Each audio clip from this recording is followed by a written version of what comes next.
One of Christianity's specifically horrible contributions to human mythology and delusion is the idea, the terrifying idea, that you could be forever. Horrible by what standard? Horrible by, well, good question. Yeah, I know. Good, no, but horrible, well, shall I say, let me ask anyone here who doesn't think it's a horrible idea to put up their hand. So it doesn't seem to require much explanation, does it, as a horrible idea? Well, what, do you feel you need a standard to keep your hand down at the moment? Or did I just say something that was, so to speak, morally self-evident? There's a difference between an emotional reaction to something. Every person. Oh, I think they're using their heads.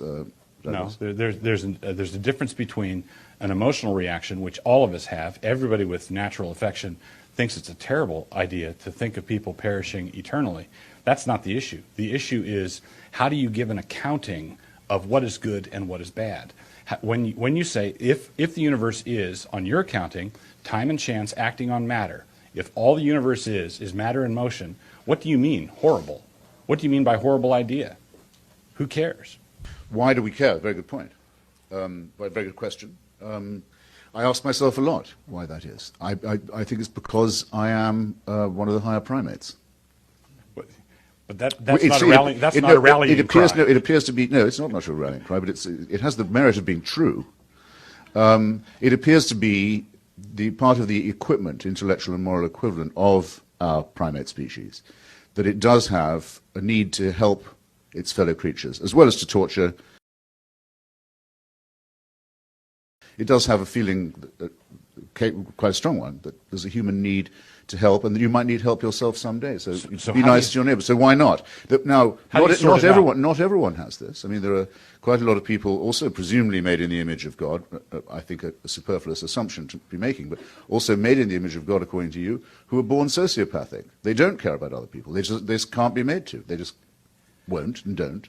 They're a problem for the rest of us. And then there are people who are born psychopathic, who positively need to see others suffer and have a bad time. If our species has within it the seeds of a gregarious lend a helping hand, and we have a herd instinct and we want to help out, we have that instinct, and we also have the instinct to go to war and fight and do all these terrible things that we do.